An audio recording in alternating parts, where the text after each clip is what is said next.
Assalamualaikum warahmatullahi wabarakatuh. Bismillahirrahmanirrahim. Innal hamdalillah nahmaduhu wa nasta'inuhu wa nastaghfiruh. Wa na'udzu billahi min syururi anfusina wa min sayyiati a'malina.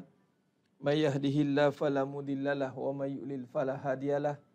Asyhadu an la ilaha illallah wahdahu la syarikalah. Wa ashhadu anna Muhammadan abduhu wa rasuluh. Allahumma salli ala Muhammad wa ala ali Muhammad. Rabbi yassir wa la tu'assir, Rabbi tammim bil khair. Rabbi shrah li sadri wa yassir li amri wahlul 'uqdatam min lisani yafqahu qawli. Allahumma aftah alaina hikmataka wanshur alaina min khazaini rahmatika ya arhamar rahimin. Wallahu allazi la ilaha illahu alimul ghaibi wa syahadah huwa rahmanur rahim. Wallahu allazi la ilaha illahu al-malikul quddus salamul mu'minul muhaiminul azizul jabbarul mutakabbir. Subhanallah ya amma yushrikun. Wallahu khaliqul bari'ul musawwiru lahul asma'ul husna. Yusabbihu lahu ma fis samawati wal ardh wa huwal azizul hakim. Wala haula wala quwwata illa billahil aliyyil azim. Wala manja minallah illa ilaih amma ba'du. Sidang jemaah, sidang penonton, para ejen-ejen kebenaran, pejuang-pejuang kebenaran, muslimin dan muslimat, hadirin dan hadirat, para tetamu Allah yang dijemput datang hadir bersama-sama dengan kita pada malam ini, pengajian online kita. Kita niatkan untuk menuntut ilmu, moga-moga ia turut menjadi sebagai taman-taman syurga walaupun dalam maya. Tetapi kita nakkan suasana ini berubah menjadi suasana majlis zikrullah. Moga-moga kita semua tergolong dalam golongan hamba-hambanya yang benar-benar bersyukur. Amin ya rabbal alamin. Alhamdulillah. Alhamdulillah summa alhamdulillah ala kulli ni'mah. Pertama mula dan selama-lamanya mari kita manjat syukur pada Allah SWT. Dengan sebenar-benar syukur, dengan kita memuji Allah SWT dengan sebenar-benar pujian yang kita panjatkan kehadrat Allah Azza wa Jalla di atas segala nikmat yang Allah telah berikan kepada kita hari ini. Dan malam ni lagi sekali kita dapat bersiaran dalam pengajian online kita dalam kitab Lisanul Haq, yang ini kalam-kalam kebenaran. Antara nikmat yang besar, kebaikan yang besar itu apabila Allah benak berikan kita kefahaman di dalam agama. May yuridillahu bihi khairan yufaqihu fiddin. Siapa-siapa yang Allah nak berikan dia kebaikan, maka Allah berikan dia kefahaman. Dan kita bersyukur pada Allah SWT di atas kejadian yang begitu sempurna ini. Dari kecacatan walau sedikit pun di atas kejadian. Apatah lagi dalam kejadian manusia. Di belakang saya ni skrin, kita menikmati keindahan kejadian laut, lautan, laut dalam, lautan. Kita tengok bagaimana Allah jadikan begitu indah kejadian laut ni. Tapi percaya atau tidak, kejadian manusia lebih indah pada kejadian di belakang ini, kejadian lautan. Laqad khalaqnal insana fi ahsani taqwim summa radadnahu asfala safinin. Manusia Allah jadikan sebaik-baik kejadian. Kemudian Allah boleh jadikan kita hari ini, kemudian manusia itu sendiri sebabkan kejahilan dia menjadi serendah-rendah kejadian. Itu kita tidak mahu.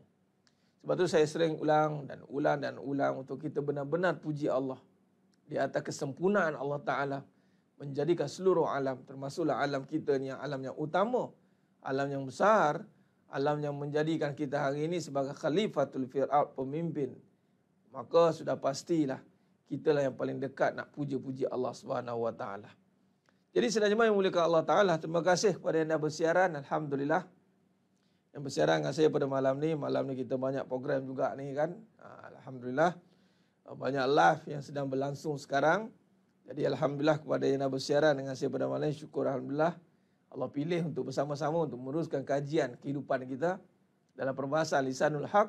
Pada malam ni kita akan sambung lagi perbahasan tentang mengenali kalam-kalam batil ataupun mengenal pasti kalam batin di dalam perbualan harian kita. Jadi senajma yang mulia Allah SWT, bantu sebarkan, jemput sahabat-sahabat kita lain, jemput sahabat-sahabat yang mungkin masih belum masuk lagi, insya-Allah jemput, tafadhal mashkura. Kepada yang baru mengikuti pengajian, alhamdulillah, ahlan wa sahlan wa marhaban bikum.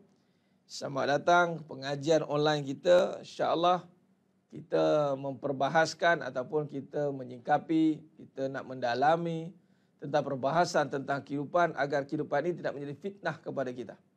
Mahya wal mamat, fitnah kehidupan dan fitnah kematian.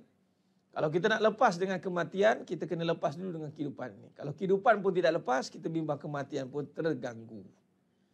Jadi alhamdulillah, khair. Terima kasih yang nak bersiaran. Tidak mampu saya sebutkan satu persatu nama-nama yang ada ni. Masya Allah, tabarakallahu fikum. Moga-moga Allah berkati semua yang sedang bersiaran pada malam ni, insya-Allah. Ditemani dengan suasana kita di dasar laut ni, di dalam lautan ni. Moga-moga menikmatilah keindahan kejadian Allah Ta'ala yang begitu indah ni. Dan kita pemimpin kepada alam ni, Khalifatul Fir'aun, insya-Allah. Baik, jadi sedang mulia Allah Ta'ala, sebelum kita meneruskan kajian ilmu kita pada malam ni, perbetulkan niat, insya-Allah. Dan kita azam semua yang menonton pada malam ni, insya-Allah, sambil dengar, sambil berselawat pada baginda Nabi SAW, azam insya-Allah, dan jadikan amalan salawat itu amalan yang lazim kita lakukan, insya-Allah. Baik, jadi kita memberkati lagi, untuk memberkati lagi majlis kita pada malam ini, mari kita mulakan dengan membaca Ummul Kitab, Al-Fatihah. A'udzu billahi minasyaitonir rajim. Bismillahirrahmanirrahim. Alhamdulillahi rabbil alamin. Ar-Rahmanir Rahim. Maliki yaumiddin. Iyyaka na'budu wa iyyaka nasta'in. Ihdinas siratal mustaqim. Siratal ladzina an'amta 'alaihim ghairil maghdubi 'alaihim waladdallin. Amin. Allahumma salli ala Muhammad wa ala ali Muhammad. Allahumma salli ala Muhammad wa ala ali Muhammad. Allahumma salli ala Muhammad wa ala ali Muhammad. Bismillahi ma syaa Allah la yasuqul khaira illa Allah. Bismillahi ma syaa Allah la yasrifu su'a illa Allah. Bismillahi ma syaa Allah ma kana min ni'matin fa min Allah. Bismillahi ma syaa Allah la ya'ti bil hasanati illa Allah. Bismillahi ma syaa Allah la haula wa la quwwata illa billahil aliyyil azim. Alhamdulillah. Alhamdulillah, insya-Allah pada malam yang penuh barakah ni kita akan menyambung tajuk perbahasan kita dalam kita nak mengenal pasti kalam-kalam batil ataupun perbualan batil. Perbualan batil di dalam kehidupan atau perbualan harian kita. Semalam kita dah sentuh bagaimana kita dah sentuh bagaimana yang dikatakan pengaruh keraguan dan pengaruh yang membawa kepada perbincangan perbualan yang batil. Apa makna batil? Palsu. Bagi baru mengikuti pengajian kita pada malam ni, insya-Allah kita sedang mensyarahkan dalam bab lisanul haq, kalang-kalang kebenaran. Kita nak memastikan dengan ilmu Allah Ta'ala ini kita mampu membezakan dalam kehidupan kita seharian. Kita mampu membezakan mana yang dikatakan perbualan yang batil.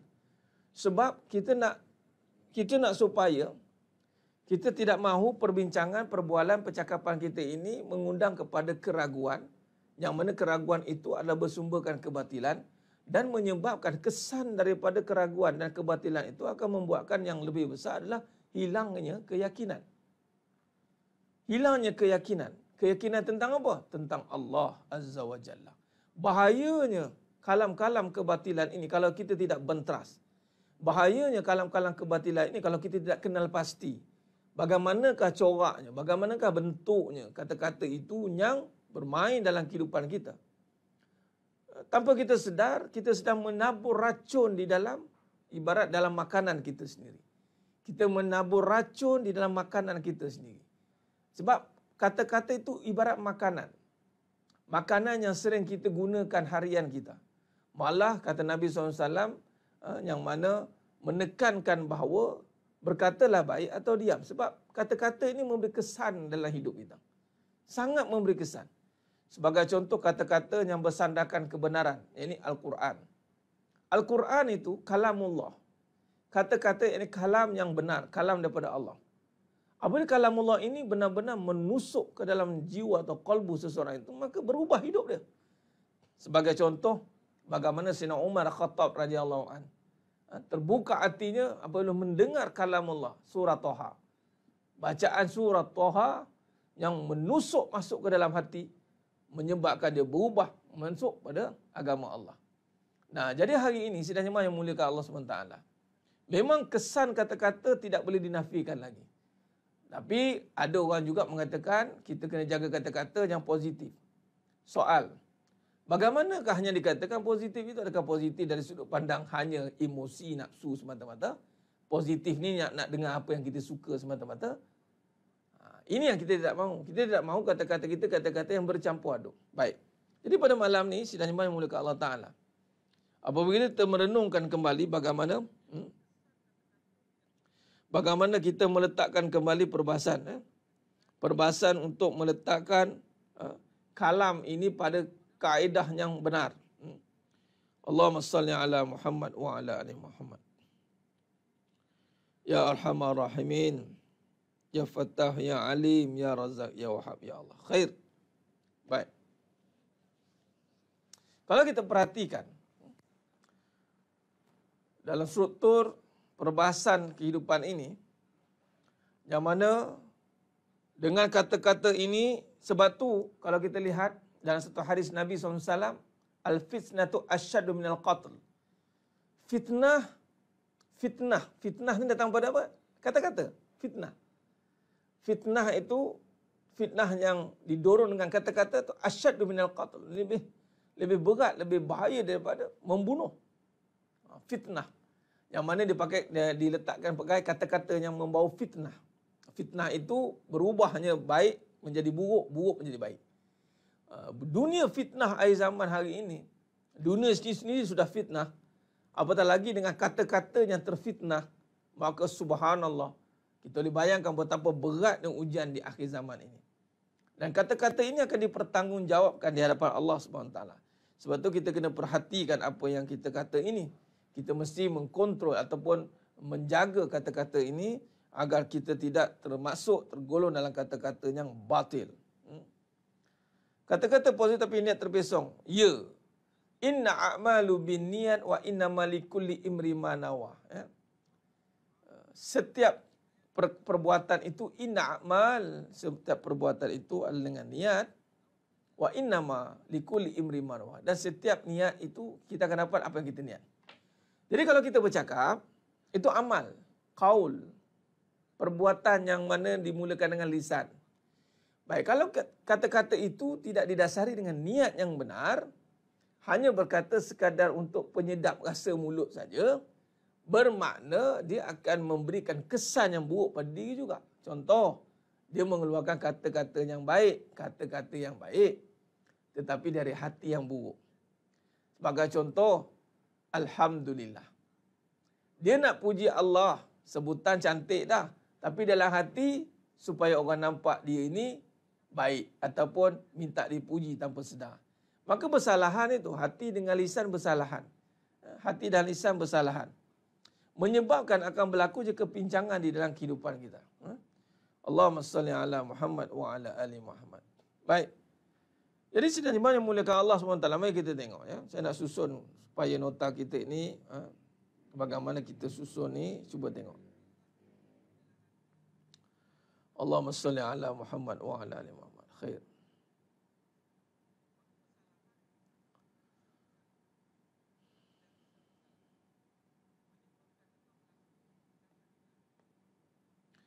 Baik, dalam nota ini, kalau kita lihat, kita nak kenal pasti. Mengenal pasti.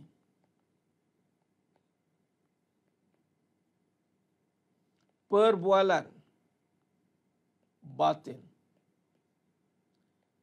di dalam kehidupan harian.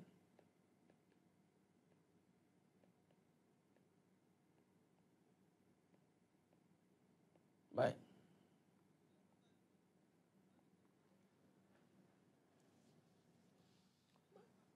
Dalam kehidupan ini,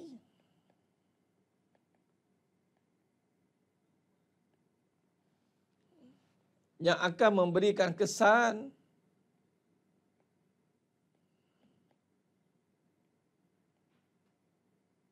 adalah melalui lisan. Kita susun pun nampak. Lisan ini, yang ini kata-kata yang lisan yang keluar, perkataan. Kalau ikutkan, dia sudah berada pada penghujung. Perkataan ni, itu orang kata, telajak perahu boleh diundur, telajak kata binasalah badan. Kerana mulut santan binasa, kerana mulut badan binasa. Dan sebab itu dalam Islam meletakkan ciri orang yang beriman atau Muslim itu yang benar, itu adalah yang menyelamatkan ataupun sesiapa yang duduk dengan dia selamat daripada kata-kata buruk dia. Al-muslimu man salima muslimu min lisani wa yadi. Lisan wa yadi. Salim, perkataan yang sejahtera. Sebab tu kita akan melihat bagaimana, sebab itu tak ada istilah mulut jahat, hati baik. Tak ada istilah begitu. Kalau mulut dia jahat, hati dia tetap akan jahat. Jangan malah lebih teruk daripada itu. Habis tak, kalau mulut baik, hati jahat, itu munafik. Mulut baik, hati jahat, itu munafik. Tapi kalau mulut jahat, hati tidak baik. Dia tentu-tentu hatinya jahat. Kalau mulut dia baik, hati dia jahat, itu munafik. Kalau mulut dia jahat, Ustaz, itu fasik, rosak terus. Sebab Allah kata, Nabi kata, Al-Muslim. Al-Muslim. Al-Muslim. Al-Muslimu, Muslim. Jadi kalau Muslim ini merujuk kepada apa? Mestilah dia kena mengucap iman. Sepatutnya. Dia Muslim mestilah beriman sepatutnya. Sebab nak jadi orang Muslim, nak jadi orang yang Islam, dia mestilah mengucap dua kalimah syahadah. Bila kata mengucap dua kalimah syahadah itu rukun iman. Percaya kepada Allah. Kan? Baik. Bila kata al-muslimu man salima muslimu min lisan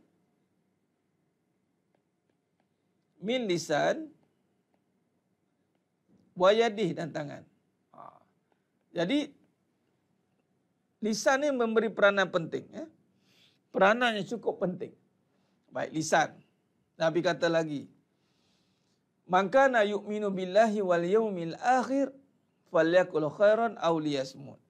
Berkata baik atau diam. Dari sekali lisan. Maknanya, perkataan ni kalau kita boleh letakkan, perkataan itu akan menjadi penentuan. Perkataan boleh kita letakkan sebagai penentuan. Sebab tu kena hati-hati. Dia boleh jadikan penentuan. Hati-hati. Sebab tu contoh talak, cerai. Perkataan kan? Hati-hati. Perkataan dia boleh menjadi penentuan.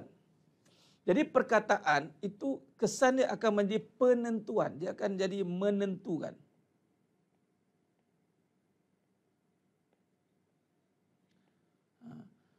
Sebab itu dengan lafaz bil lafzi, dengan lafaz ni, yang mana dengan dia menyatakan apa yang terhasrat di hatinya, maka dia akan menjadi penentuan kepada perbuatan itu. Dia penentuan kepada perbuatan lah.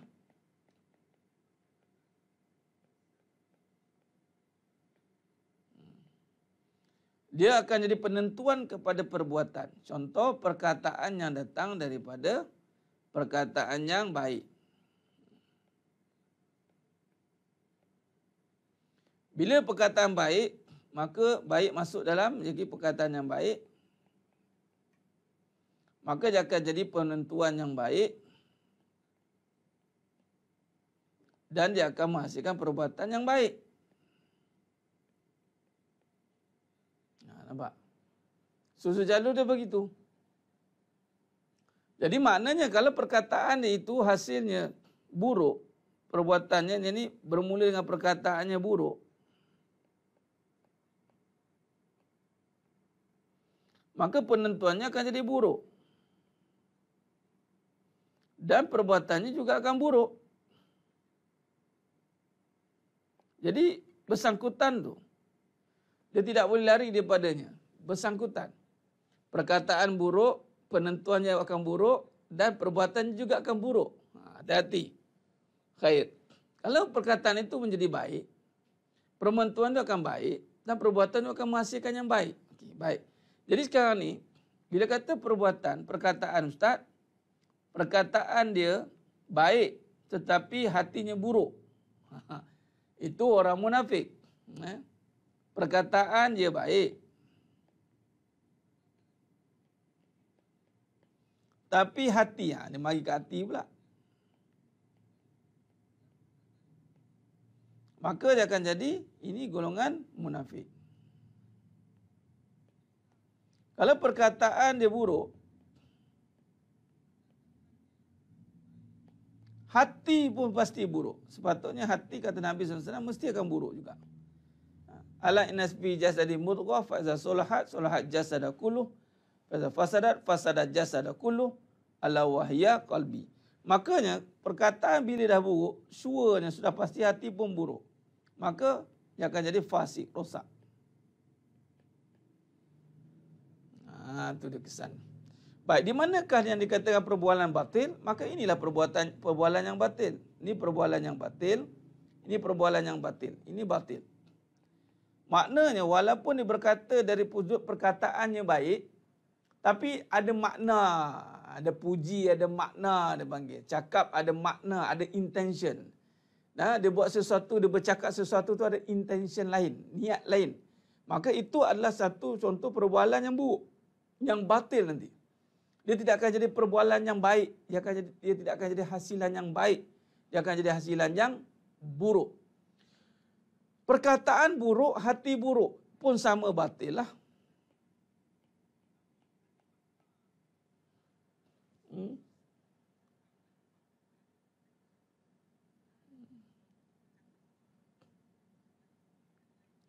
Allahumma salli ala Muhammad wa ala ali Muhammad.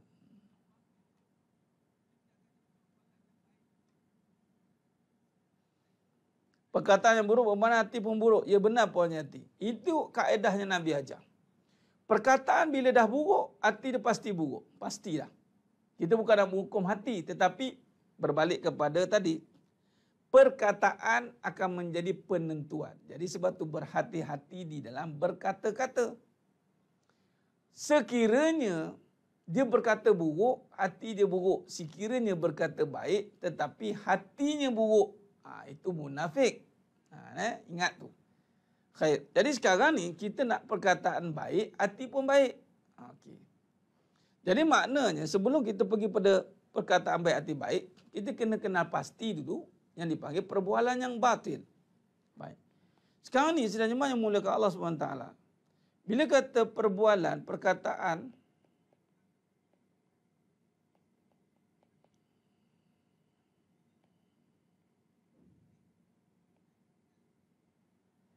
perkataan atau perbualan batil, kita nak kena pasti.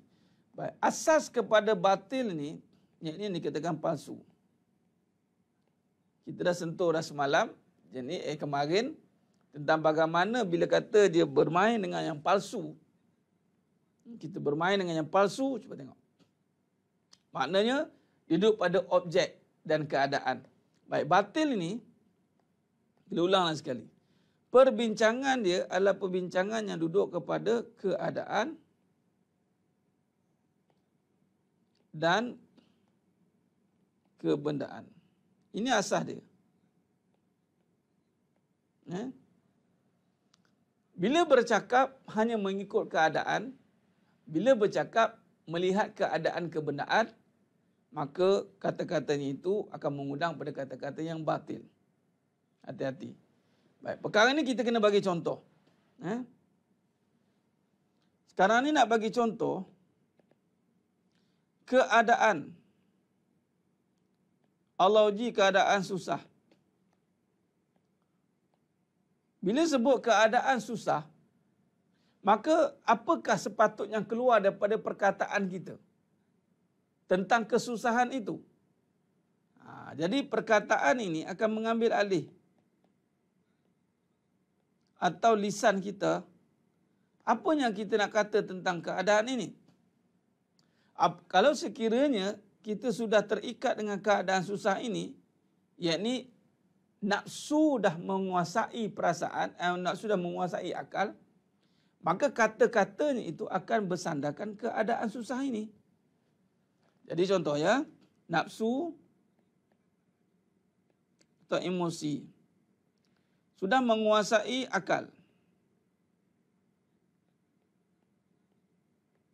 Apa yang berlaku adalah akalnya akan mendorong untuk berfikir dan bercakap tentang keadaan susah itu.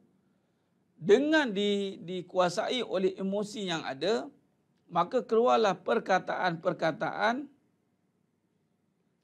yang refleks dengan susah itu, yang memberi tindak balas, perkataan yang memberi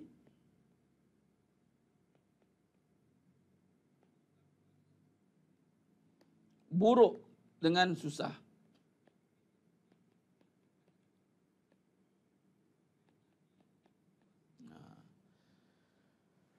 Allahumma salli. Jadi sebenarnya mana mulakan Allah Subhanahu wa taala.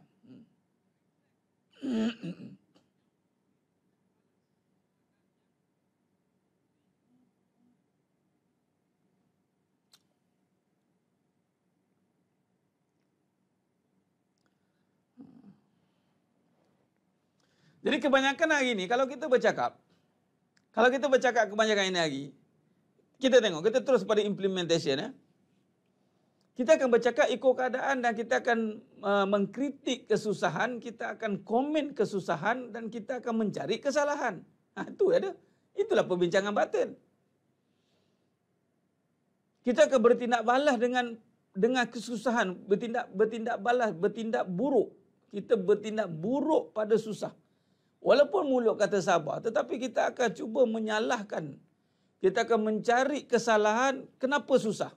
Satu. Kemudian mencari kesalahan dan menyalahkan keadaan susah itu. Lalu apa yang berlaku adalah pergelutan, pergaduhan, pertengkaran.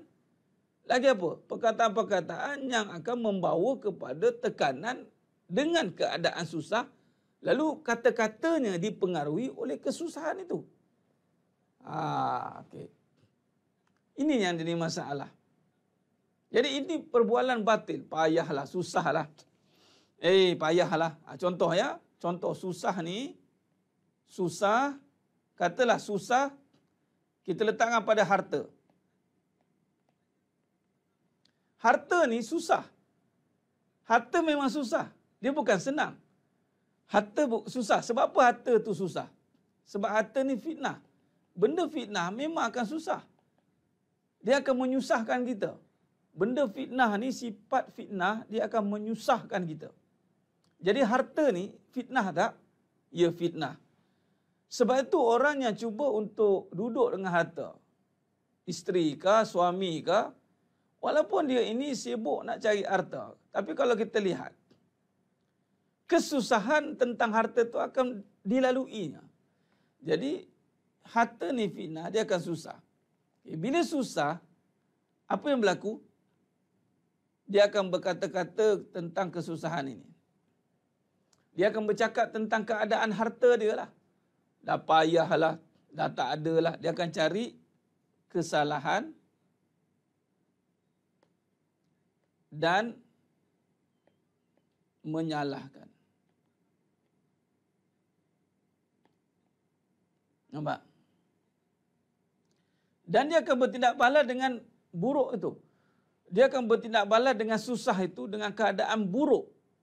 Sedangkan susah belum buruk, tetapi kerana kata-kata buruk dia, yang dikuasai oleh apa? Oleh perasaan, emosi dia, yang telah mengawal akal dia, tidak boleh berfikir mewaras, maka dia keluarlah perbualan-perbualan buruk tentang susah itu.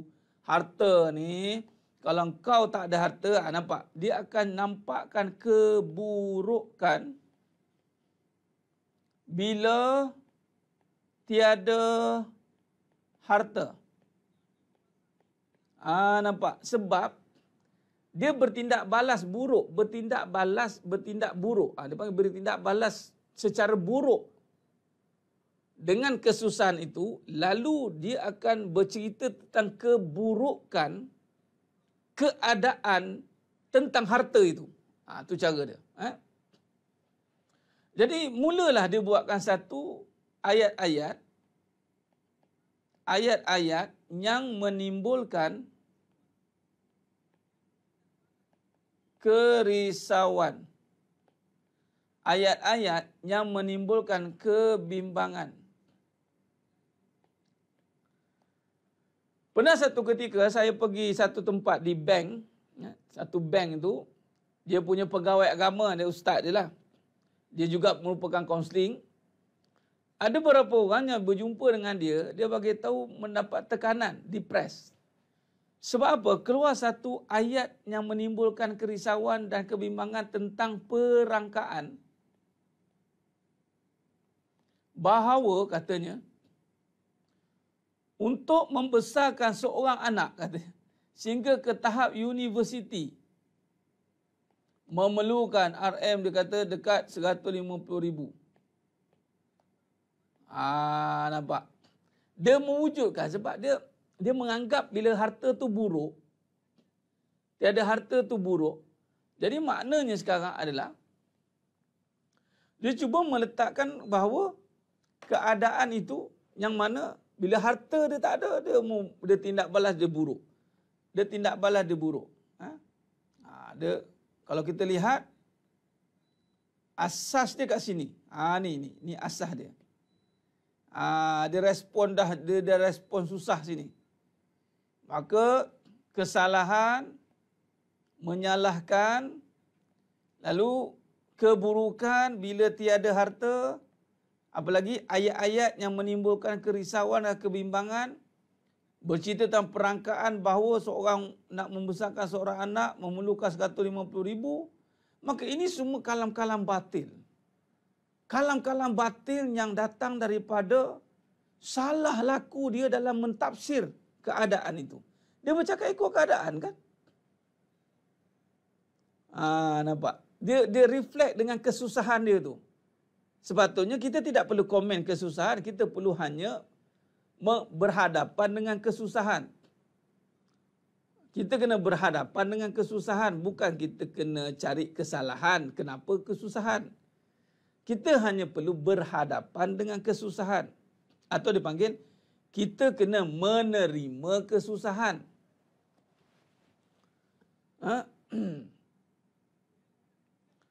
Apa tadi? Betul Ustaz, saya pinjam kata-kata Bunda Muhaya, peristiwa campur respon hasil kehidupan. Peristiwa campur respon hasil kehidupan. So sangat perlu jaga kata-kata. Respon itu untuk menentukan hasil kehidupan yang tenang. Dia itu belum tauhid lagi tu. Itu belum selesai Puan Rosnani Shoaib. Walaupun peristiwa campur respon, itu belum lagi menghasilkan kehidupan. Ini kita nak bagi tahunya bagaimana apabila seseorang itu bercakap terkesan dengan keadaan. Dia. Sebab itu kata-kata yang keluar bukan sekadar kata-kata positif. Jaga kata-kata ni hati-hati. Yang dimasukkan jaga kata-kata bukan bercakap ikut apa yang kita nak cakap, kita kena jaga. Bukan. Kita kena bercakap ikut apa yang Allah suruh cakap. Okey. Kita kena menerima kesusahan. Kita kena bercakap apa? Contoh ya. Harta.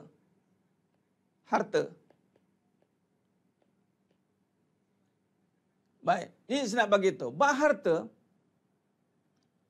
seorang yang tahu akan kebenaran tentang harta, kalau nak berkata yang benar, dia kena bukan jaga kata-kata, jaga ni cakap yang baik-baik. Kalau baik-baik, harta ni baiklah. Betul tidak? Ni kata yang baik-baik kan? Hati-hati sebab itu dalam kita menilai kehidupan, kalau kita bercakap berdasarkan peristiwa campur respon kena baik.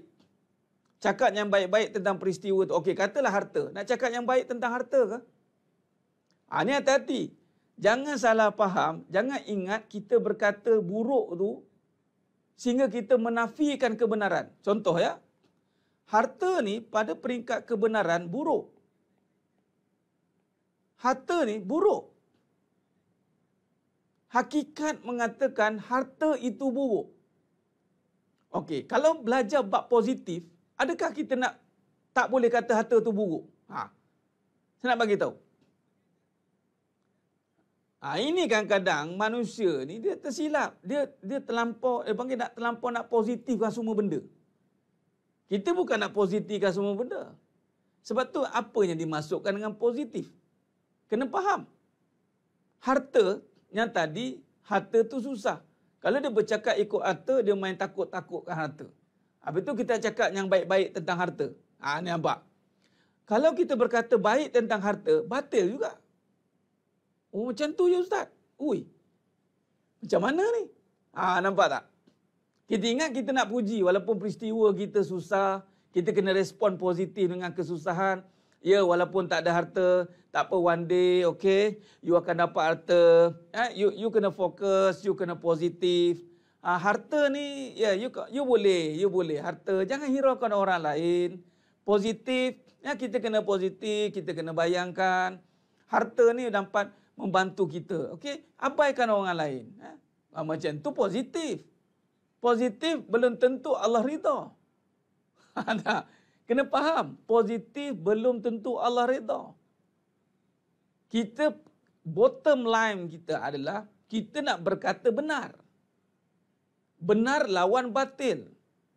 Tadi kita respon tentang susah pada harta, sehingga kita membuat satu kenyataan yang batil, sehingga orang takut kalau tak ada harta nanti binasa. Itu kalam batil.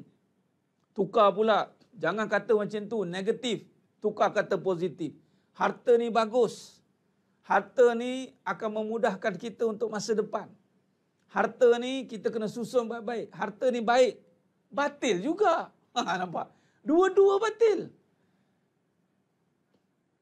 Nampak?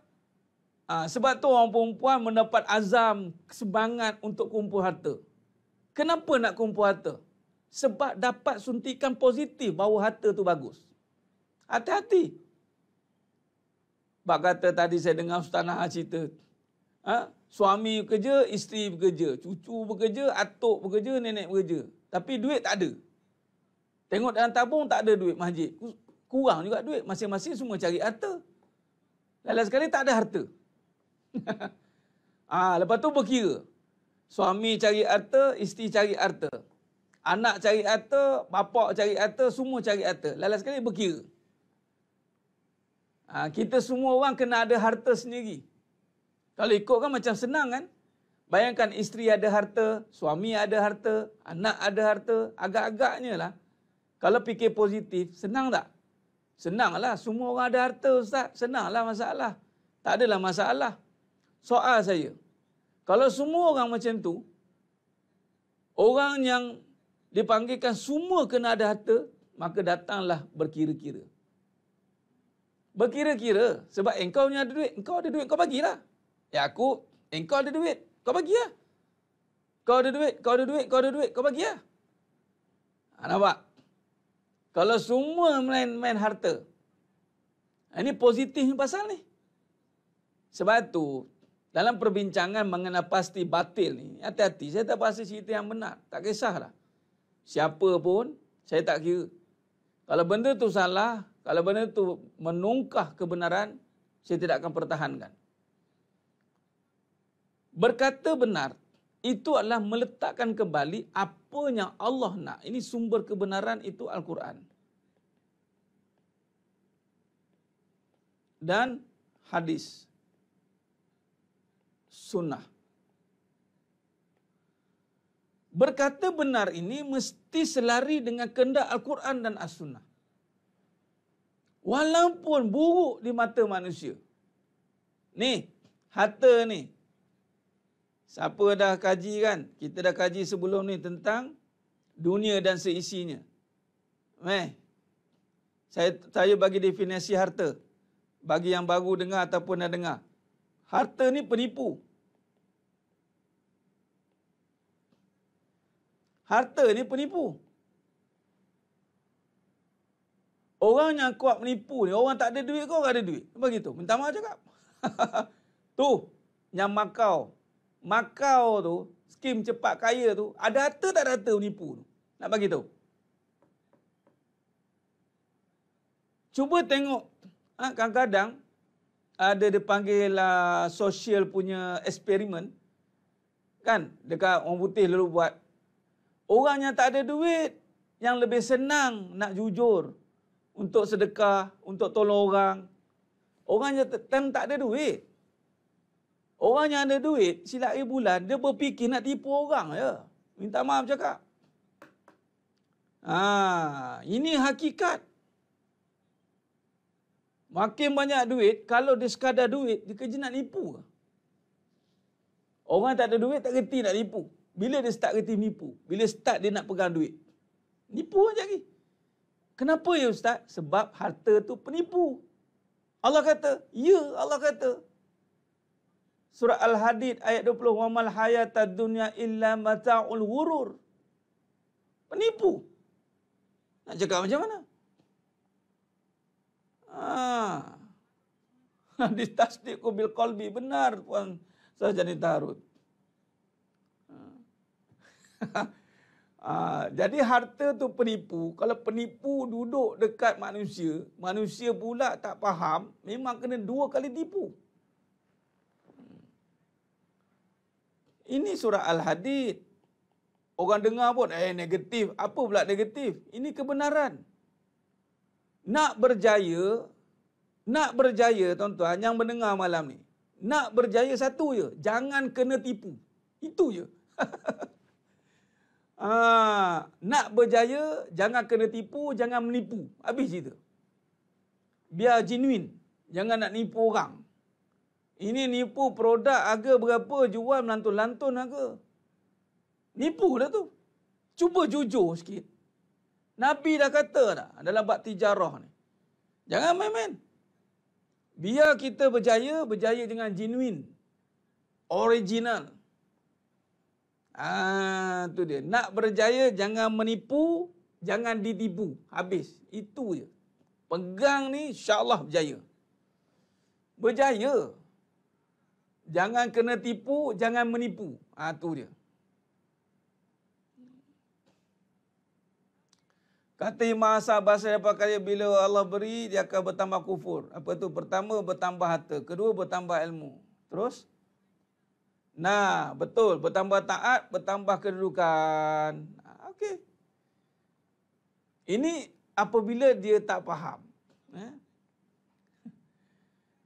Jangan kena tipu, jangan tipu orang. Ya. Itu kan. Sepandai-pandai tumpang mula air jatuh ke tanah jua. Itulah yang Makau tu. Yang scam-scam tu. Itu je. Tuan-tuan, sedang jemaah yang muliakan Allah Ta'ala. Nak berjaya, jangan kena tipu dengan dunia. Ini kalam hak. Jangan jadikan dunia sebagai alasan untuk merisaukan kita. Jangan kena tipu dengan kerisauan dunia. Tak ada duit, tak ada duit. Tak mati pun tak ada duit. Dah cukup. Ni, bila tak ada duit. Bila nanti Kang, suami mati macam mana ni Ustaz, tak ada duit. Bila nanti. Lala dia habis. Lepas tu campur aduk nak bagi semangat untuk ada duit. Cerita kebenaran. Allahumma salli ala Muhammad wa ala ali Muhammad. Okey, baik. Ayat yang menimbulkan kerisauan, kebimbangan tentang dunia, itu ayat batil. Ayat yang daripada kerisauan dan kebimbangan tentang dunia, dia nak tutup pula, maka dia kena dapatkan dunia. Itu pun batil. Contoh, saya ulanglah sekali. Apa-apa yang merisaukan, membimbangkan, ini batil. Tentang apa ni?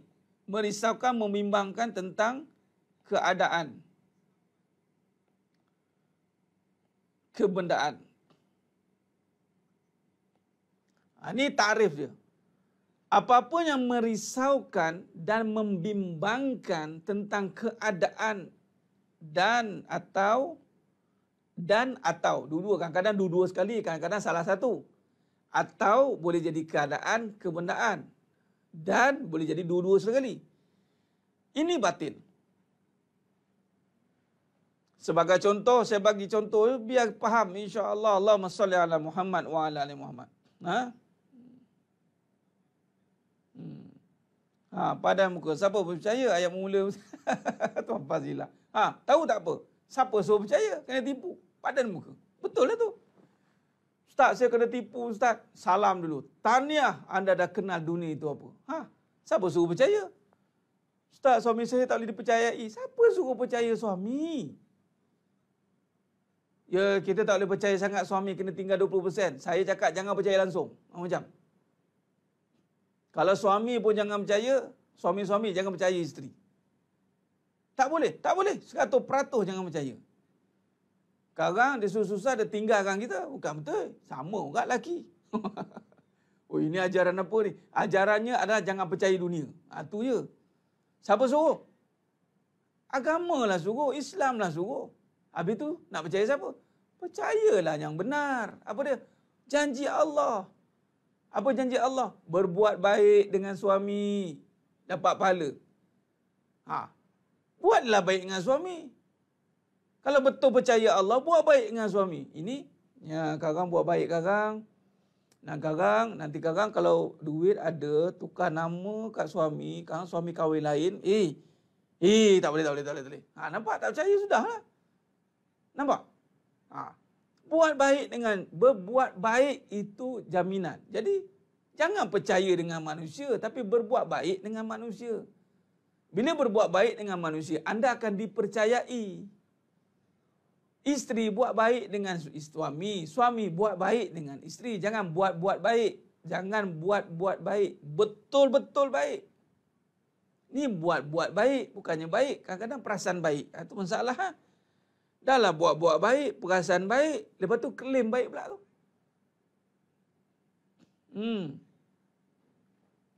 Allahumma salli ala Muhammad wa ala ali Muhammad.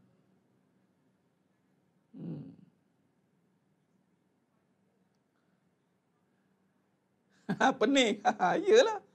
Kita pening. Allahu Akbar. Percaya dan yakin hanya pada Allah dan Rasul. Tapi bila dah percaya, itu mestilah berbuat baik. Kalau dah percaya kepada Allah, kenapa ragui kebaikan yang kita dah lakukan? Kenapa bimbang dengan kebaikan saya ni Ustaz? Saya risaulah kalau saya baik sangat. Nanti suami saya kan ambil kesempatan atas saya. Ya Rabbi. Itu kalam apa cakap macam tu? Itu kalam batil lah tu. Berkata dengan kerisauan keadaan. Risau nak buat baik. Apa kepesen ni risau nak buat baik ni? Saya buat risau lah Ustaz nak buat baik ni sekarang. Orang ambil kesempatan atas saya. Nampak no memang nak kena orang nak ambil kesempatan tadi. Sebab merisaukan, membimbangkan keadaan itu sudah berada pada diri dia. Habis ya? Allahumma salli ala Muhammad wa ala ali Muhammad. Baik sungguh-sungguh, sayang sungguh-sungguh, percaya sungguh-sungguh. Benar Puan Roha. Ya.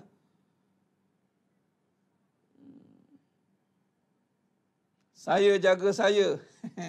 Tak mampu kita jaga kita. Allah jaga kita, Puan Aiza. Nak jaga Allah, jaga apa Allah suruh. Ihfazillah yahfazka.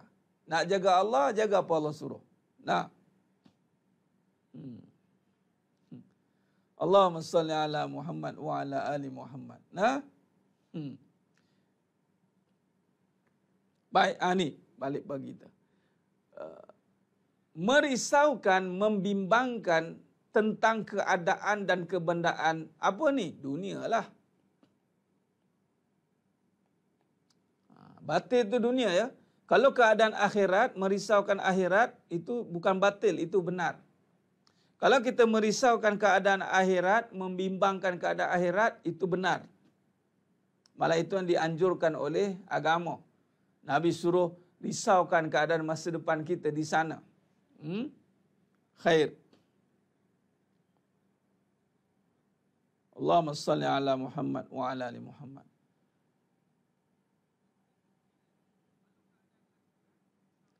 Kering hati dengan hal dunia, lembut hati dengan hal akhirat. Mantap Cikgu Maya. Tegas, kita pakai tegas. Ya. Tegas.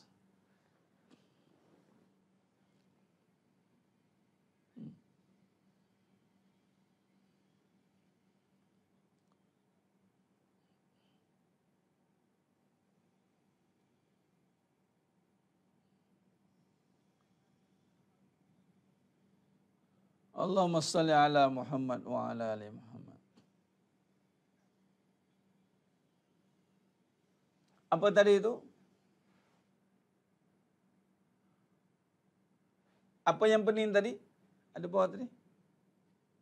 Apa yang pening? Bawah-bawah tadi. Tak apa. Mana-mana yang tak dapat, tanya terus. Aduh, okey tu Aizam siapa? Apa? Apa dia tu? Apa yang pening? Tulis terus, saya jawab.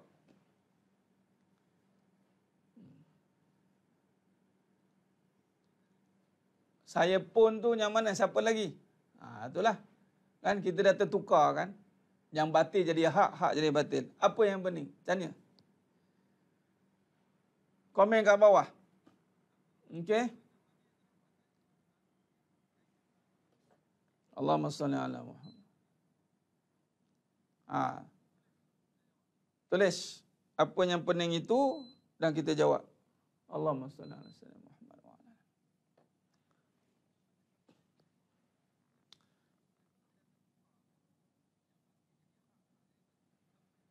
Ada ayat Ustaz, baik berpada-pada. Buat baik berpada-pada. Kena tanyalah kenapa berbuat baik berpada-pada. Apa yang berpada-pada tu? Apa yang dimasukkan berpada-pada? Tu dia. Maksudnya jangan buat baik sangat. Dia banyak masuk berbuat baik berpada-pada tu. Maknanya dia buat baik itu jangan sampai kita, perasaan baik pun boleh juga. Kita nak tafsirkan ayat itu. Buat baik itu janganlah sampai kita syok sendiri. Asyik kita je nak buat, tu nama berpada-pada. Tapi di saat kita hari ini, buat baik sungguh-sungguh, tak jadi berpada-pada tu. Okey, Puan Aizah nanti tanya ya, apa benda tu? Saya nak jawab. Okey.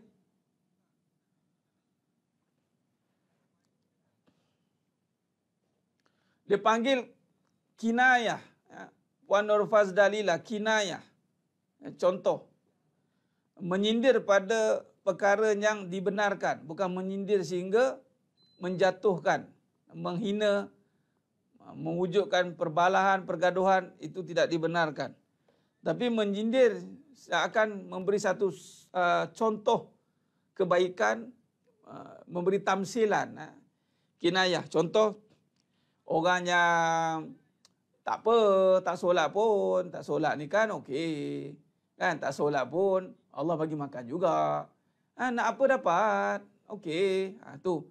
Sindiran itu untuk memberikan dia satu tanggapan yang apa sebenarnya. Kena buat.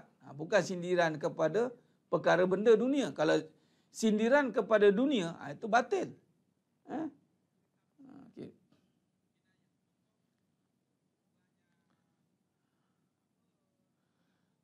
Tapi tadi yang tak apa, kena simpan itu untuk anak. Kena simpan itu untuk anak. Tak faham Puan Nur Afti. Rezeki Allah janjikan. Lepas tu, simpan harta untuk anak. Tak ada saya cakap simpan harta.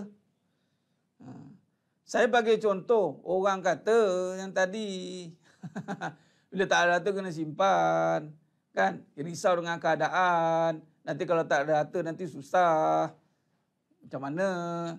Faham?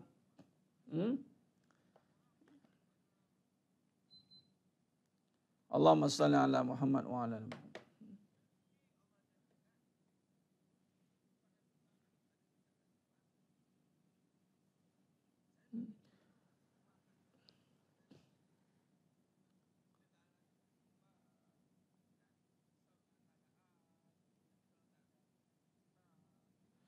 Okey, baik. Sementara ni kita sambung. Nanti saya jawab apa-apa yang apa itu sindiran kepada dunia? Apa itu sindiran pada dunia? Sindiran kepada dunia. Sindiran dunia ini pergi kepada keadaan orang itu, sindir-sindir orang tu. Sindir tentang alah gelang tiruan dia tu, sindir. Bukannya pandai pun. Ini soal dunia. Yang dibenarkan tadi sindir untuk ingatkan daripada akhirat. Tu kinayah dia panggil. Kalau sindir sekadar, dia ni menumpang je tu, mana reti. Itu pergaduhan. Itu nak mengundang pergaduhan, faham? Itu maksudnya dunia. Isu dunia dia disindir. Ini buat apa? Dah. Allahumma salli ala Muhammad wa ala.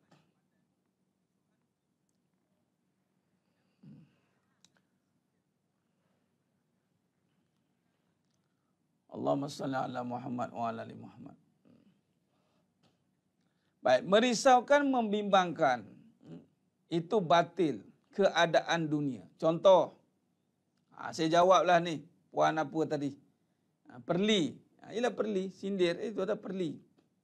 Kalau contoh kepada untuk akhirat, itu dibenarkan. Tapi sindir untuk menimbulkan kepada, sehingga menimbulkan pergaduhan, itu tidak boleh. Provokasi dia panggil. Allahumma salli ala Muhammad wa ala ali Muhammad. Baik, contoh. Sekarang ni susah harta. Okay. Susah harta ini sehingga kan dia menimbulkan kerisauan, macam puan cakap tadi, kerisauan dan kebimbangan. Sehingga kan dia menumpukan kepada keadaan harta yang mana keadaan harta ini menjadi tumpuan. Bahawa bila tak ada harta, maka dia menceritakan satu keadaan. Bahawa bila tak ada harta, engkau susah. Bila tak ada harta, kau tak dipandang.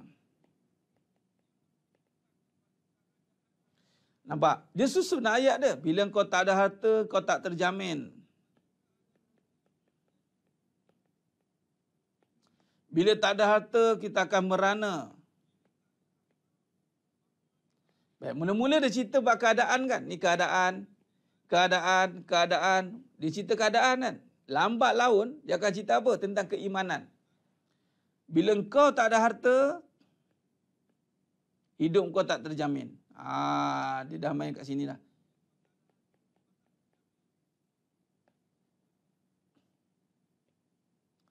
Bila masuk bab jaminan ni, ni pun tak terjamin, jadi dia tak dipandang, merana.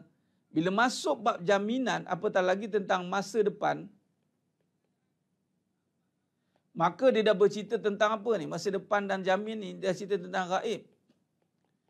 Dia dah bermain tentang perkara gaib. Bila dah bermain dengan perkara gaib, adakah tugas harta yang menentukan? Adakah harta yang menjamin?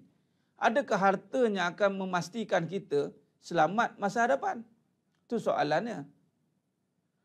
Nampak tak? Tidaklah. Mestilah kita kena nafikan. Tapi kerana kita berkata-kata berdasarkan kerisauan harta, berkata-kata berdasarkan kerisauan kebendaan, maka kata-kata itu kita ikutkan. Tanpa ada apa-apa check and balance balik, maka kata-kata yang dikeluarkan ini adalah semuanya berbentuk keduniaan. Sehingga perkara gaib pun dikawal oleh harta. Nah, benar tuan Aswab. Masa depan berkisah tentang qada dan qadar.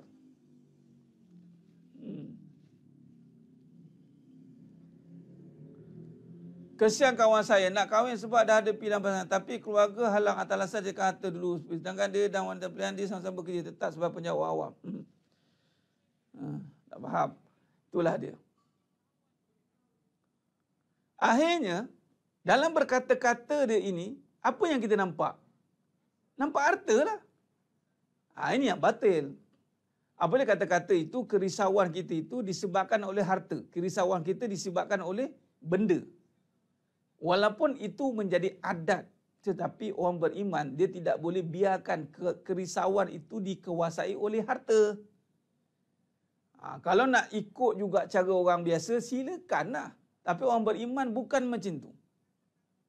Nampak?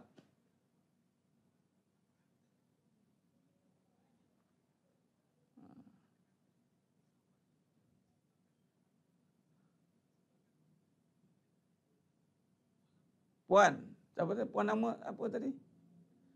Puan Nur Afiti. Saya tanya, bab rezeki ni faham tak? Rezeki ni. Dengan harta ni faham tak? Rezeki dengan harta ni faham?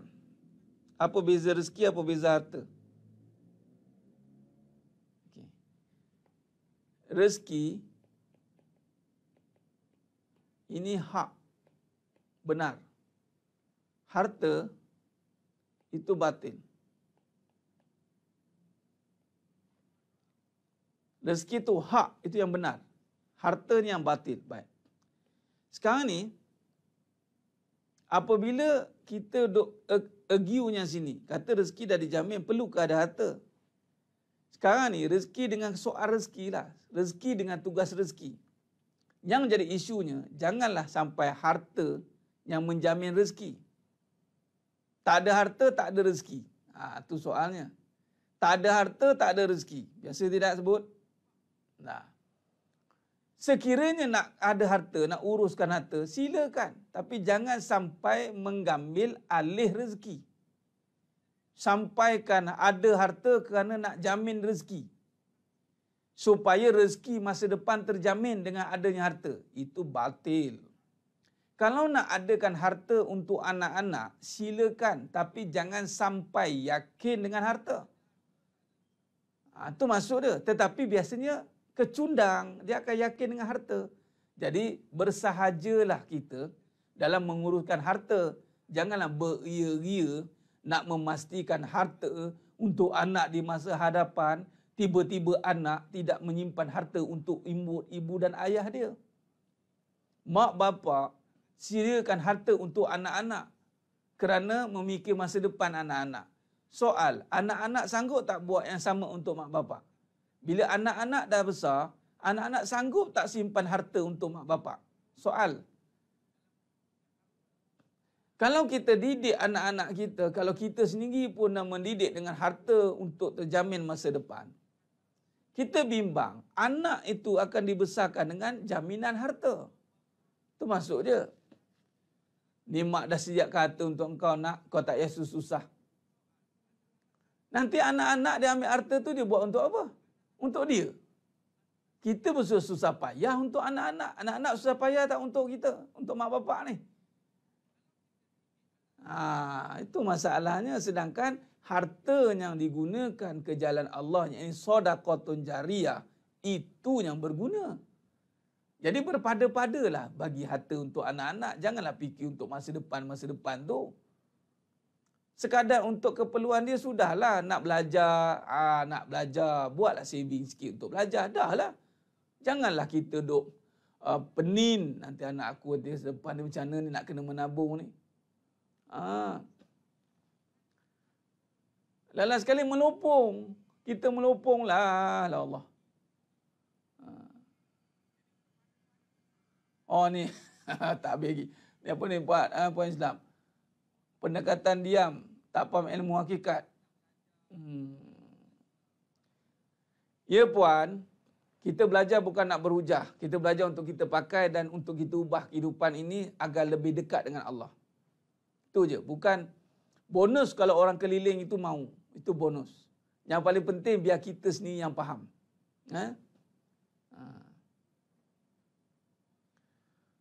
Nah benar, membesar nanti kita mengajar anak-anak dibesarkan dengan jaminan kebendaan. Kita tidak dekatkan mereka dengan jaminan Allah yang menghidupkan. Benar tuan Suhaib, itu benar.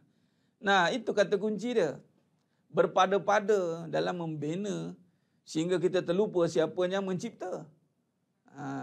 Okay? Allahumma salli ala Muhammad wa ala ali Muhammad.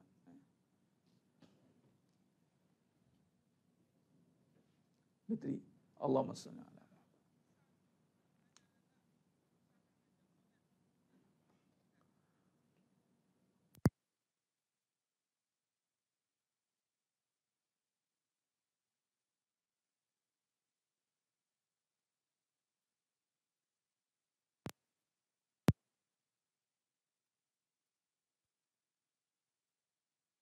Kalau tak jumpa, jumpa kat syurga. Habis cerita.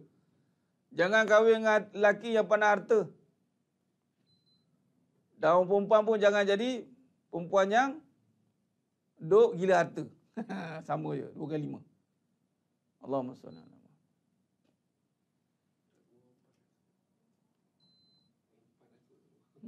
Tadi dia padam. Allahumma salli. Kompresor problem.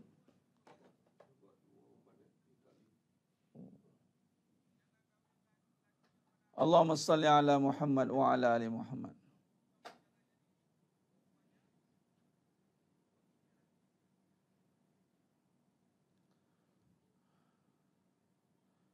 Doa dekat Allah Ta'ala benar. Tak apa dia akan jumpa pasangan yang sepadan. Tempat kerja banyak berdepan ketua yang menyampaikan kalam batil. Ya. Sabar je lah. Khair. Okey? Baik.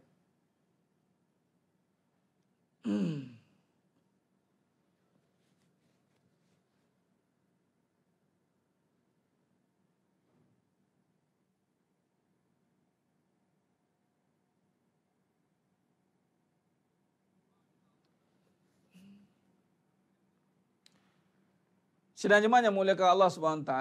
Khair. Baik. Jadi, kita perkemaskan lagi kefahaman insya-Allah. Ada mak mertua yang nak menantu perempuan kerja tetap ada harta biar tak susahkan anak dia. Itu batil. Ini mak mertua yang ada keturunan apa? Ahli muzik. Apa? Ahli muzik. Ini apa nama dia? Kasim Selamat. Apa nama perempuan tu? Mak mertuanya. Allahu Akbar.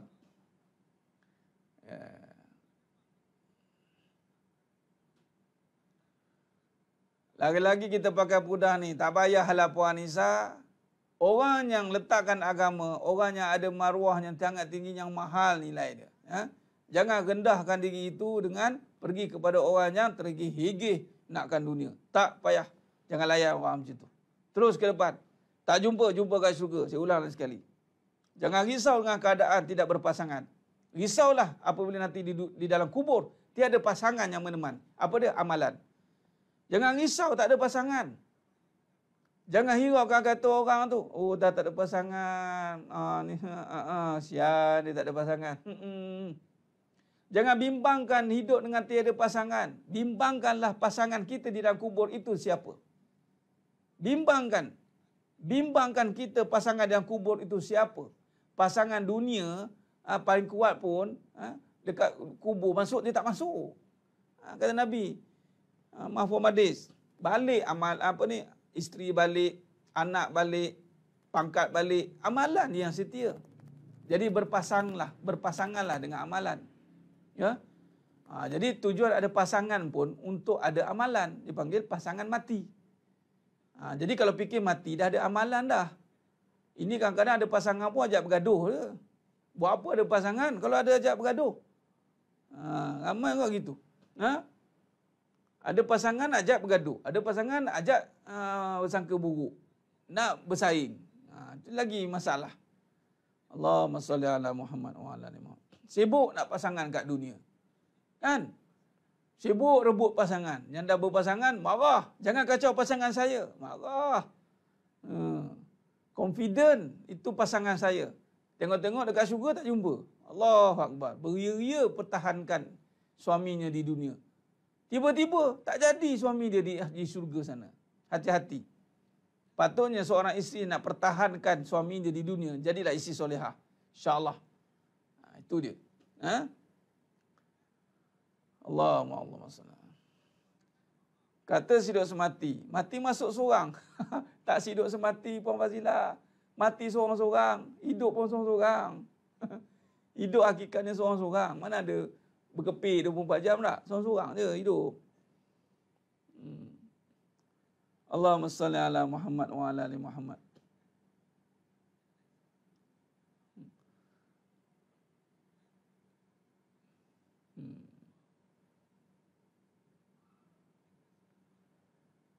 Nak juga berpasangan di dunia? Nak juga.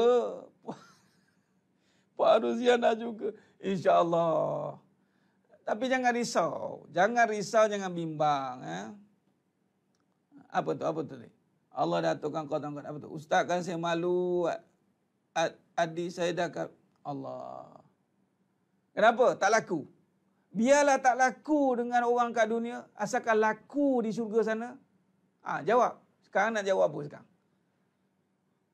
Biarlah tak laku di dunia. Tak laku. Tak apa. Kau tak laku. Tak ada orang nak kahwin. Tak apalah aku tak laku. Yang penting aku laku dekat syurga sana. Jawab tu biar confident sikit. Biar laku dengan di syurga sana. Jangan sibuk nak laku kat dunia. Dalam laku-laku kat dunia pun tak dijaga dengan baik pun. Tak dijadikan bidadari syurga pun. Allahu Akbar. Jangan terkesan dengan keadaan itu. Allahu Akbar. Memang makhluk tak boleh beri bahagia. Benar Puan Ahliah Azhan.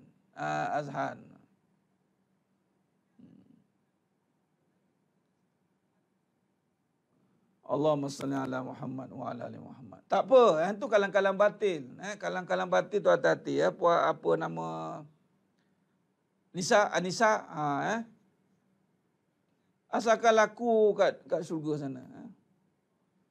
Allahumma salli ala Muhammad.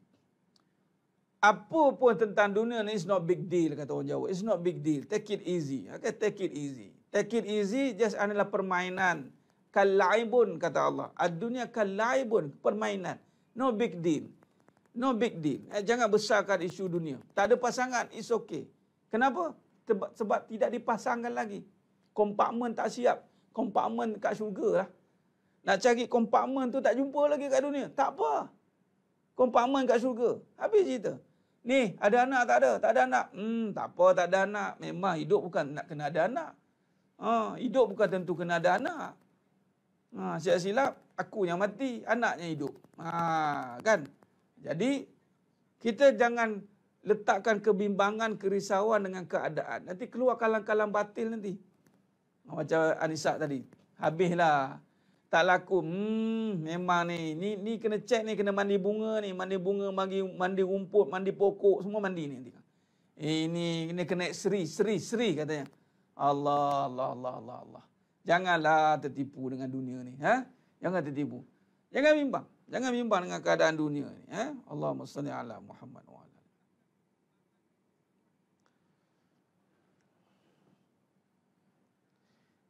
Jangan bimbang dengan keadaan dunia kita. Tapi bimbanglah keadaan kita di dunia bagaimana amalan kita. Jangan bimbang dengan keadaan dunia kita. Sebab dunia ini perlu diuruskan saja. Dah diuruskan tapi tidak sebaliknya, alhamdulillah. Serah pada Allah. Allahumma salli ala Muhammad. Allah.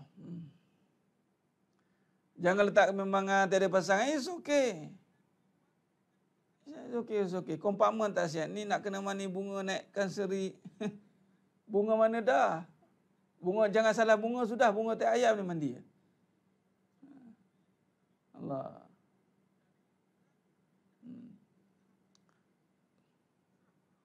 Jangan tertipu. Kata kuncinya, kalam batil. Kalam batil jangan tertipu. Jangan menjadikan, merisaukan, membimbangkan keadaan kebimbangan. Baik, ada yang batil yang kedua. Kita sambung sikit dan kita tutup. Yang kedua, dia nak meyakinkan. Ni batil ni. Meyakinkan ataupun bahasanya meyakinkanlah, memberi keyakinan, membina keyakinan. Tadi apa tadi? Katalah dia risaukan apa tadi? Harta. Maka untuk membina keyakinan diri, dia kena cari harta. Tu dia. Maknanya dia cuba nak meyakinkan diri dia. Macam tadilah Puan Anissa. Dia cuba nak meyakinkan diri dia dengan bahawa dia ni memang laku. Maka mulalah tergedik-gedik kan, steady, mula nak cari perhatian macam tu dia. Ya, bina keyakinannya, Nisa, you ni bukan tak laku. You hebat. You sebenarnya you cantik. You pandang cermin, katakan you cantik, saya cantik, katakan macam tu. Okey, mulai hari ni keluar rumah pakai baju biar warna-warna pelangi, katanya. Warna pelangi, bunga biar bunga yang kecil-kecil, bunga yang besar-besar. Biar ada attraction. Mungkin cara awak bercakap tu mungkin tiada semangat. Dia mula. Ingatkan dia dah insaf dah. Dia lari ke dunia. Allah. Ini pun batil. Itu saya cakap, tak semua positif itu Allah ridha. Jangan kita cepat-cepat nak positif aja. Patutnya take it easy. Tak laku, it's okay. Tak apalah. Bukan aku nak laku kat dunia pun. Betulkan diri, betulkan akhlak, betulkan amalan. That's it. Jangan fokus kepada arah itu. Kadang-kadang, contoh macam isteri-isteri yang merana. Isteri-isteri yang merana, isteri-isteri yang terseksa, isteri-isteri yang terpinggir di pinggitan bagaikan bulan punggukan rindukan bulan macam-macam lah. Jadi, bila suami ni mula nak kahwin lagi, mungkin dapat kata-kata semangat. You bukan tak bagus, ya. Suami tu buat kesilapan yang besar. You hebat, pandang cermin. Tak habis main cermin lah. Cermin kerja je. Cermin tu kalau boleh bercakap, udah lah tu kata. Udah lah tengok aku ni, cermin. Kecermin kalau boleh bercakap. Tu dia panggil punggah sihat, punah sihat, falsampah, apa semua. Allahu Akbar.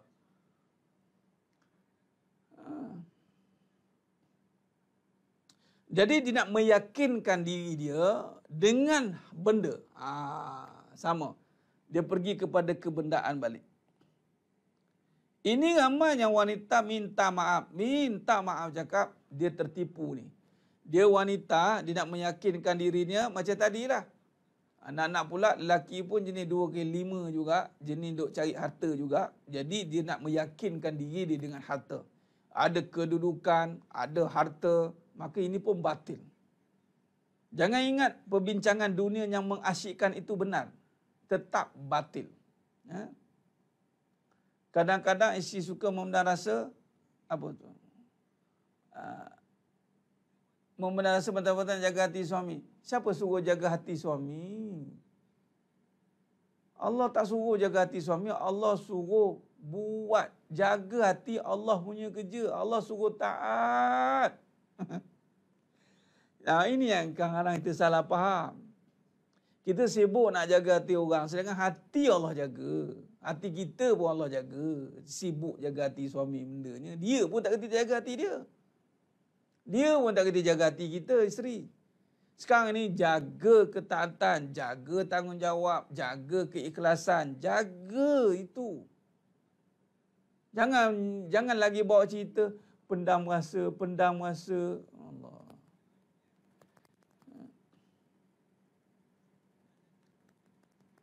Saya tak kisah Ustaz, pasangan tak ada kat dunia, ada kat syurga, saya lebihkan amal. Bagus. Tapi itulah, tapi ada tapi tu. Tapi itulah pasal mulut orang. Tapi tu tak boleh tu. Dah tak ada tapi dah. Kalau kata tak kisah, tak kisah. Mulut orang lah. Bukan mulut orang tu duduk kat telinga kita je. Dia waktu itu je. Lepas tu, dah. Dia tak ada tapi-tapi. Dia kalau benar ni, dia tak ada tapi dah. Terus saja. Bismillah. Kalau tak kisah, tak ada pasangan, tak kisah. Tapi jangan merendahkan. Alah, aku tak maulah ada pasangan. Putus asa. Jangan putus asa. Putus asa tak boleh. Allah tak suka. Ya? Allahumma salli ala Muhammad wa ala ali Muhammad. Hati kuat, badan sihat. Tema kuliah fitnah kabur. Ya benar. Ya benar. Hati kena kuat. Kuat hati dengan apa? Dengan keyakinan, kefahaman, keimanan. InsyaAllah badan akan jadi fit. Baik. Macam mana tu bila tengok cermin kena, macam mana tu ya, bila tengok cermin kena penyakit ain jadi perasan gitu. Ustaz, ada cara untuk belajar di firm? Ya, Puan Elisa Sastri. Ada cara nak belajar di firm. Tu kita dah sentuh dah pagi tadi. Bagaimana nak firm bertahan? Pertama, jangan jadikan isu persoalan kebendaan.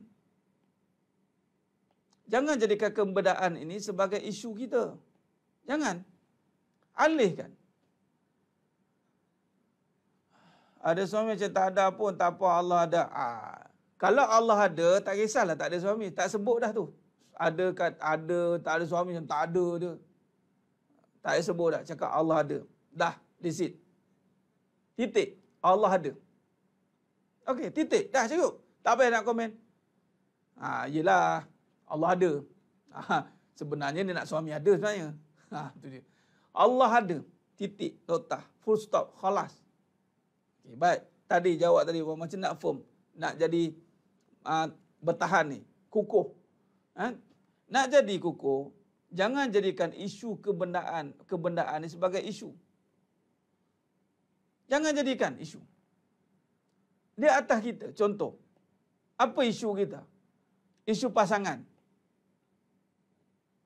Jangan jadikan pasangan sebagai isu kita. Tak apa. Dia buat perangai. Okey, biarkan. Itu maksudnya kita cuma melepaskan keadaan itu. Lepaskan keadaan itu. Barulah kita akan jadi kuat. Ini tak kita berpaut pada keadaan. Macam mana kita nak firm?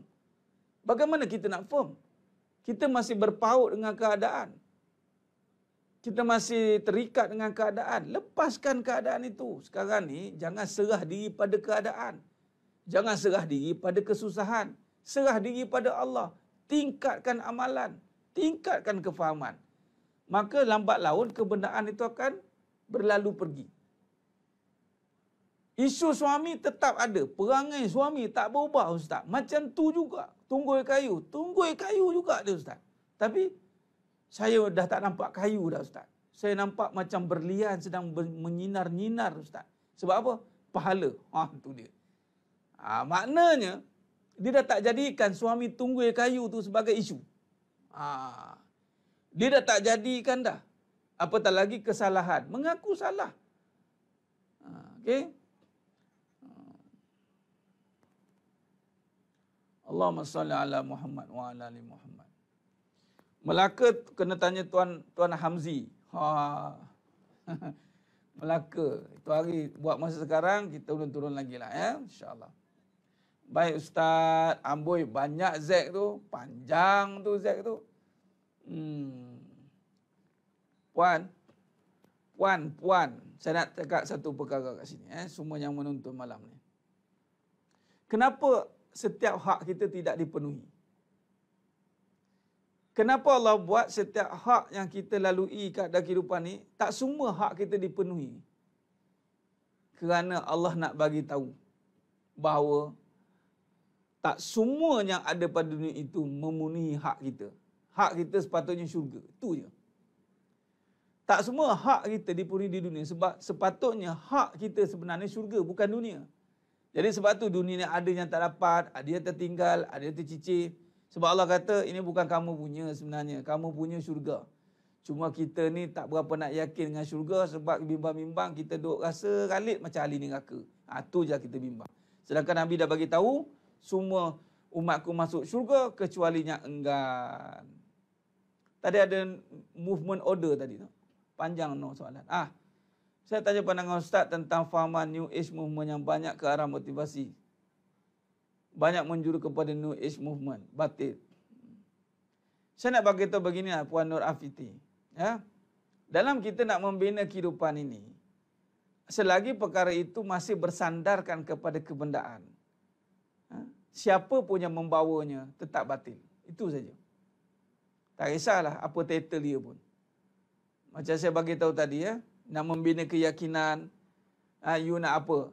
You nak harta. Okey, you nak harta. Okey, sekarang you nak harta dengan apa? Okey, dengan nak harta ni you dengan apa? Dengan Al-Quran. Okey, gunakan Al-Quran. You nak harta dengan apa? Dengan apa? Dengan positif. Dengan positif. Tapi isunya apa? Harta kan? Selagi mana harta ni menjadi aim kita, siapa pun yang membawanya tetap batil. Dia boleh menutup dengan cara Islamik. Bolehlah tutup. Tetapi hakikat tidak akan boleh ditipu. Tidak boleh. Jadi, komen saya adalah siapa pun yang membawanya, selagi mana yang membawa pada kebatilan, tak kisah siapa pun dia, tetap perkara itu batil. Itu saja. Tak semua hak kita pun di dunia kerana hak kita adalah syurga. Itulah jawapan dia. Ingat, itu jawapan yang sebenar. Khair. Positif belum tentu Allah redha. Benar Tuan Muhammad Khairin. Sebab apa positif belum tentu Allah redha? Sebab tak semua positif itu adalah positif yang sejajar dengan kehendak Allah. Contoh, harta. Kita nak positif dengan harta. Sedangkan harta itu sendiri hakikatnya adalah penipu. Macam mana kita nak positif dengan dia? Kita tak boleh positifkan dia. Dia tetap penipu. Itu saja. Kenapa setiap tidak dipeduli? Kerana Allah nak beritahu tak semua ya. Allahumma salli ala Muhammad wa ala ali Muhammad. Hak kita di syurga sana, okey? Jadi berlapang dadalah dengan ketiadaan dunia kerana gantiannya adalah syurga. Itu saja. Berlapang dadalah. Harta diselubung dengan jubah juga batil. Ya Tuan Jaji Sarizal. Benar. Ustaz, macam mana nak jadikan suami yang tak jaga solat? Macam mana seorang isteri nak didik anak-anak jaga solat dengan ayahnya sendiri tak menjaga solat dengan baik? Baik. Puan Syifa, kalau nak mendidik ni, jangan kait-mengait. Nak didik, didik je. Macam mana saya didik anak saya? Bapa pun sama. Tu mana tak didik lah tu. Sekarang ni Puan Syifa, jalankan tanggungjawab, didik saja. Didik saja anak tu. Didik saja anak tu. Kalau betul lah kita ni, contoh beginilah dia Puan Syifa. Saya bagi contoh yang tengah menonton malam ni. Macam mana saya nak mendidik semua yang mendengar, sedangkan yang lain masih ada lagi ajar benda yang tak betul? Contohlah. Macam mana ya saya nak mendidik ni, nak bagi tahu harta ni fitnah, sedangkan ada yang lain mengatakan harta ni bagus, harta ni bagus. Kalau saya nak tunggu macam tu, jenuhlah nak bercakap. Cakap je. Terbuka hatinya, insya-Allah. Ya Puan Syifa, teruskan mendidik, jangan kait-mengait dengan suami pun sama, nanti karang itu begini. Jalankan tanggungjawab kita. Tanggungjawab kita apa? Mendidik. Silakan. Seorang ibu memang wajib mendidik anak-anak. Sama. Bapa memang kena mendidik anak-anak. Kalau bapa tidak menjalankan tanggungjawab, itu dijawab dengan Allah. Kalau anak nanti nak ikut perkara bapa, anak jawab juga.